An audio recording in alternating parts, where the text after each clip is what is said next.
Leemos la palabra de Dios en Primero de Reyes, en el capítulo 6, versículo 9 hasta el 13.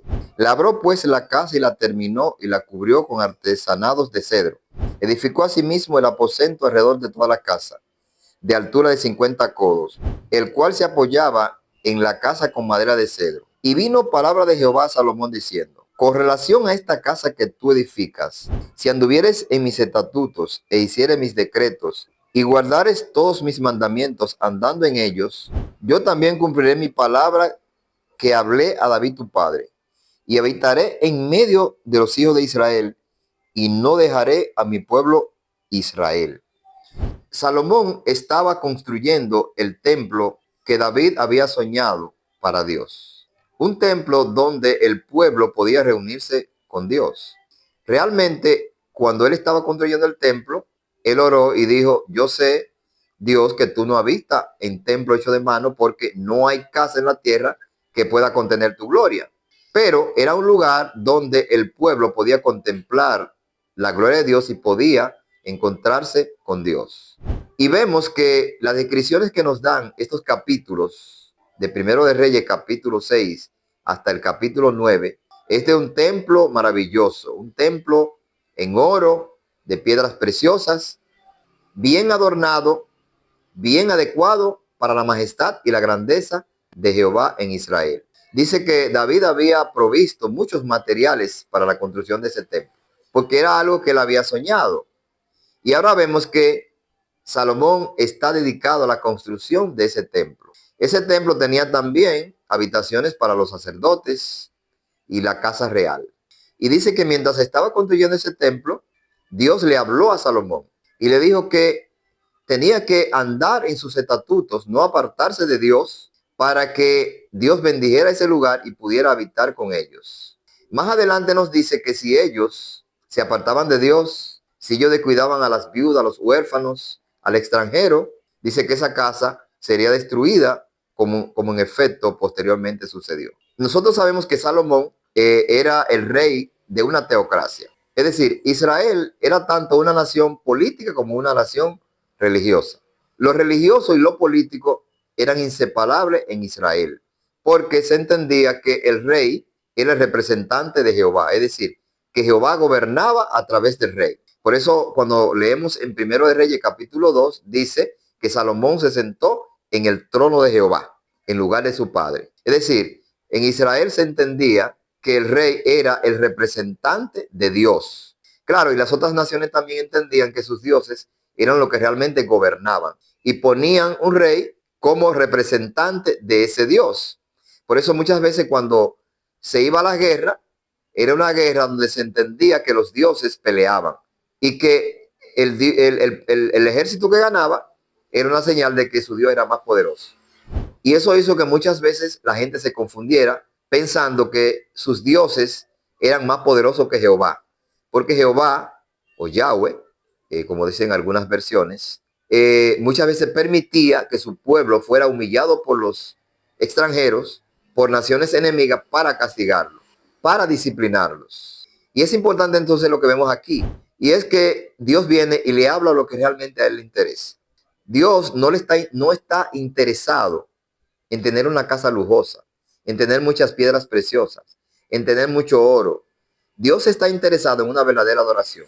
Dios estaba interesado en que el pueblo lo conociera, en que el pueblo siguiera sus leyes y en que hubiera justicia, en que hubiera equidad, en que hubiera juicio, en que se atendiera al pobre, al huérfano, a las viudas, al desamparado.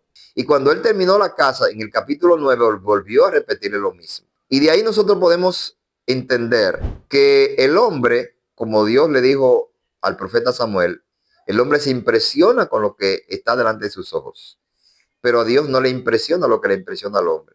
Dice, porque Jehová no mira lo que mira el hombre mira lo que está delante de sus ojos, pero Jehová mira el corazón. Así dice el primero de Samuel, capítulo 16, versículo 7. Al igual que Salomón, y claro, no podemos decir que Salomón no tenía buenas intenciones, sí, él tenía buenas intenciones y estaba haciendo un templo de acuerdo a la grandeza y la majestad de su Dios. Pero Dios le estaba dejando bien en claro que lo que más le importaba a él no era lo material, sino cómo el pueblo se relacionaba con Dios y cómo se relacionaban unos con otros. Si había opresión, si había desamparo de los necesitados, Dios abandonaría ese lugar. El hombre, como dije, le gusta mucho hacerse notorio, realizar obras majestuosas que perpetúen su nombre, que le den fama, que le den reconocimiento. Pero muchas veces se olvida, el ser humano se olvida de que lo que realmente importa es el amor a Dios y el amor al prójimo, como Jesús lo especificó en su ministerio y en sus enseñanzas. Hoy nosotros vemos que los gobiernos del mundo dedican cuantiosa suma de dinero a hacer grandes obras que luego le granjeen reconocimiento, que le hagan hacerse famoso, que perpetúen su nombre, aunque esas obras no sean las que realmente el pueblo necesita. Y hacen las obras en los lugares más vistosos, donde más transcurre la gente. No realmente donde están la gente más humilde, la clase más necesitada, los más indigentes, sino donde pueden ser vistos y puedan hacerse un memorial en reconocimiento de su obra de gobierno. Y al igual que a Salomón, hace falta que a los gobiernos muchas veces se les diga que ellos van a dar cuenta a Dios de su administración, porque los gobiernos están bajo la soberanía y la autoridad del gobierno todopoderoso. Y alguien puede decir, bueno, pero los gobiernos del mundo, porque está bien, Dios gobernaba en Israel. Sí, Dios gobernaba en Israel por pacto, Dios gobernaba en Israel por acuerdo, porque Israel fue el pueblo que lo aceptó voluntariamente como rey. Pero también la Biblia dice en el Salmo 47 que él gobernaba en todas las naciones, de manera soberana, aunque ellos no lo entendían ni lo supieran.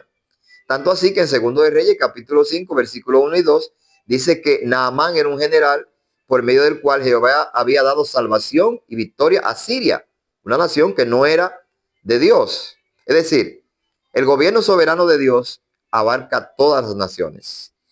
Y Jehová había dicho en el Antiguo Testamento que su pueblo debía dar a conocer su reino en todas las naciones. Y hoy lo que estamos en el reinado, lo que pertenecemos al reino de Jesucristo, es importante que nosotros le hagamos saber a los gobiernos que ellos están bajo el señorío de Cristo y que darán cuenta de cómo ellos realizan su obra de gobierno. Y Dios se lo dijo a Salomón, Dios se lo dijo a Salomón y se lo dijo también a Nabucodonosor, cuando leemos en el libro de Daniel, el capítulo 4. Dice, tú eres rey porque Dios te ha dado dominio sobre todos los reinos debajo de la tierra. Le dijo Daniel al rey Nabucodonosor. Es decir, el reinado de Jehová abarca las naciones. Y como dije, no son los pobres, no son los huérfanos, no son los más necesitados los que son atendidos por los gobiernos. Los gobiernos, los líderes políticos, los que están en poder, atienden a lo que le van a conseguir votos y se comprometen. Eso se conoce como el clientelismo político, donde le prometen a la gente que le van a resolver sus problemas si ellos votan por ellos. Y hacen promesas que muchas veces no lo cumplen, porque la Biblia dice que todo hombre es mentiroso. Por eso nosotros no somos llamados a confiar en los gobiernos, a creer que los gobiernos van a hacer las obras que realmente el mundo y el pueblo necesita para una mejor calidad de vida. Lo que tenemos que hacer es orar para que Dios trabaje con los gobiernos a fin de que el egoísmo que hay en el corazón de todo ser humano no prevalezca, sino que la voluntad de Dios se pueda hacer. Y que entiendan que así como Dios se le apareció a Salomón y le dijo que lo importante no es un templo lujoso, no son las obras vistosas, sino el atender a los necesitados, que los líderes políticos entiendan eso también, que lo más importante es la gente. De hecho, en tiempo de Jesucristo, el liderazgo judío estaba muy comprometido con lo político. Y Jesús le dijo que se cuidaran, le dijo a sus discípulos, de hacer sus obras para ser vistas de los hombres, porque ya tienen su recompensa. Es decir, que a los hombres les gustan hacer sus obras para ser alabados, para ser reconocidos. Pero Jesús le dijo a sus discípulos, lo que ustedes hagan, que sea para ayudar al necesitado. Y lo que haga tu mano derecha, que no lo sepa tu izquierda. Es decir, que sea Dios que conozca la intención de tu corazón y vea por qué está haciendo lo que está haciendo. Oh hombre, Él te ha declarado lo que es justo. Amar misericordia, ayudar al necesitado. Así dice las Escrituras en el libro de Miqueas. Que cada persona que está en un puesto, sea el liderazgo religioso, que también es importante resaltar eso, que también los líderes religiosos se preocupan por tener templos lujosos, grandísimos, y muchas veces el verdadero templo, que son los seres humanos que han reconocido a Cristo, son ignorados. Sus necesidades pasaran por alto. Y realmente se dedica la mayor cantidad de dinero a lo físico, a tener un templo que llame la atención de la gente para que la gente pueda acudir ahí. Lo que debe llamar a la persona no debe ser el templo lujoso, sino que se le explique verdaderamente el evangelio para que acudan al verdadero templo, que es Jesucristo y su pueblo.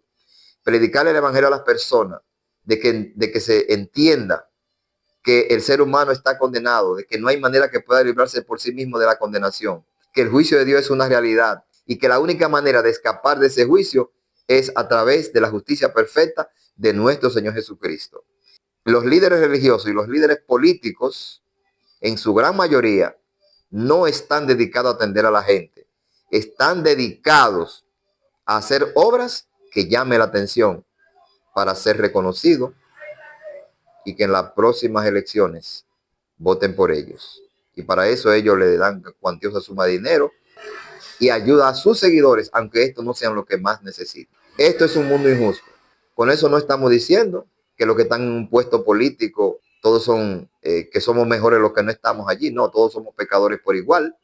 Si yo estuviese allí, quizá hiciese lo mismo también. Pero es importante reconocer que lo que llama la atención a Dios no es lo que llama a la atención a los hombres. Y se lo dijo a Salomón. Lo importante no es esta casa que tú estás construyendo. Lo importante es lo que se realice en ella, lo que el pueblo haga en su convivencia día a día. Así que mi estimado amigo y hermano que me escucha, que Dios nos ayude a realmente valorar lo que tiene importancia. Lo que tiene una mayor importancia delante de Dios es la correcta relación con Él a través de su Hijo Jesucristo. Y la correcta relación con mi prójimo, sabiendo que todos estamos unidos en un mismo lazo por la sangre de nuestro Señor Jesucristo. Que la gracia, la misericordia de Dios y su favor esté con cada uno de nosotros. Y que oremos porque cada gobernante, cada líder político, cada líder religioso, cada persona que está en un puesto donde puede ejercer influencia sobre una multitud, sea gobernado y dirigido por el Espíritu Santo, para que el nombre de nuestro Dios sea glorificado. Gracia y paz sean sobre cada uno de vosotros.